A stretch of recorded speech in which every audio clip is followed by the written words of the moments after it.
Salut tout le monde, j'espère que vous allez bien. On se donne rendez-vous aujourd'hui pour le Big Bag Book Haul number 2.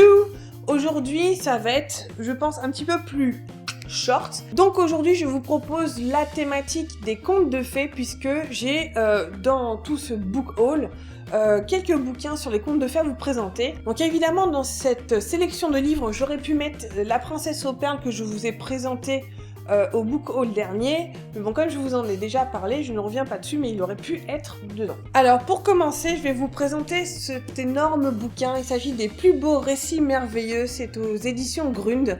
Alors pour la petite histoire, ce livre-ci, je l'ai découvert dans la bibliothèque quand j'étais gamine, à côté de chez moi, et ce bouquin-là, je ne sais plus combien de fois, je l'ai emprunté, 3, 4, 5, 10 fois, je ne sais plus, mais c'était un livre que je reprenais constamment. Donc comme vous pouvez voir, les illustrations sont assez particulières. Ça, je pense que c'est un petit peu l'école slave, donc de l'Europe de l'Est, et ça va parfaitement avec justement les contes qui sont contenus là-dedans, parce qu'il ne s'agit pas justement des contes qu'on a l'habitude de voir, donc tout ce qui est Andersen, contes de Grimm, etc.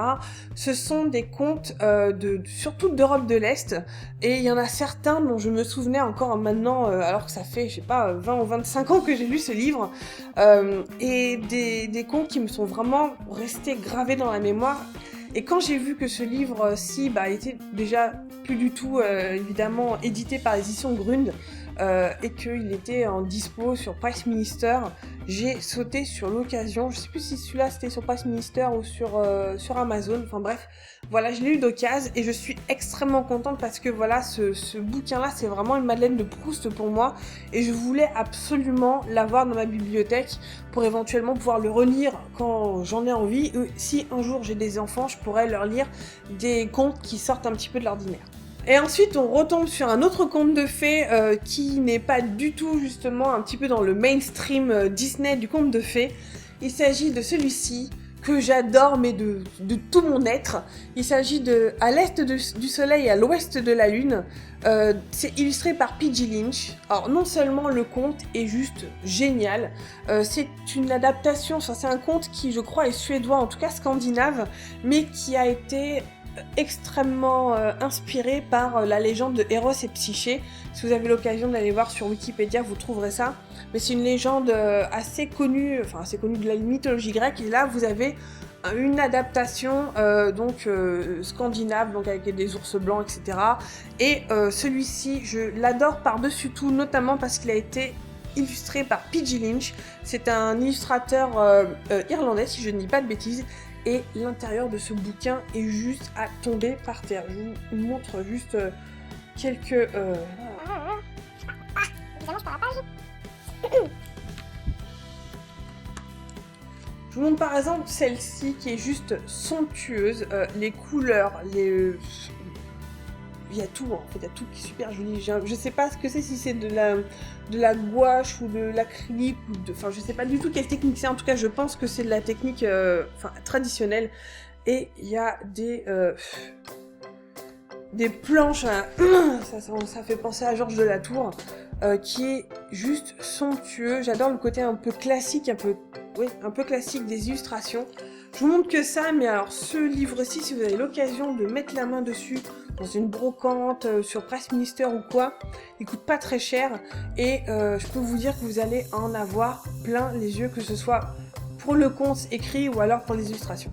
Et dernier livre de cette sélection, celui-là c'est sans doute l'un des plus récents puisque je l'ai acheté au Salon du Livre, il y a la semaine dernière. Il s'agit des 1001 nuits aux éditions Corentin. Ça faisait extrêmement longtemps que je voulais une jolie édition des 1001 nuits. J'en ai une derrière, mais une édition de poche qui est pas du tout illustrée, je crois. Et je voulais vraiment des illustrations qui sont un petit peu, voilà, dans classicistes, on va dire. Et là, vous avez un petit peu des illustrations qui datent du début du XXe siècle, avec un peu dans le genre Arthur Rackham, ou alors voilà, des choses qui rappellent un petit peu les illustrateurs du début du XXe siècle.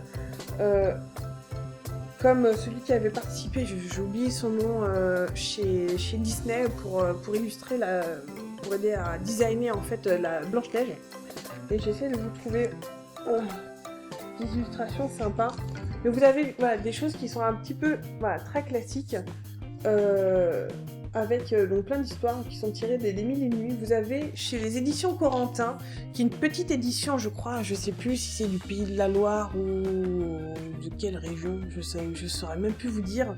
Mais je sais qu'ils sont présents donc au Salon du Livre et au Salon du Livre Jeunesse.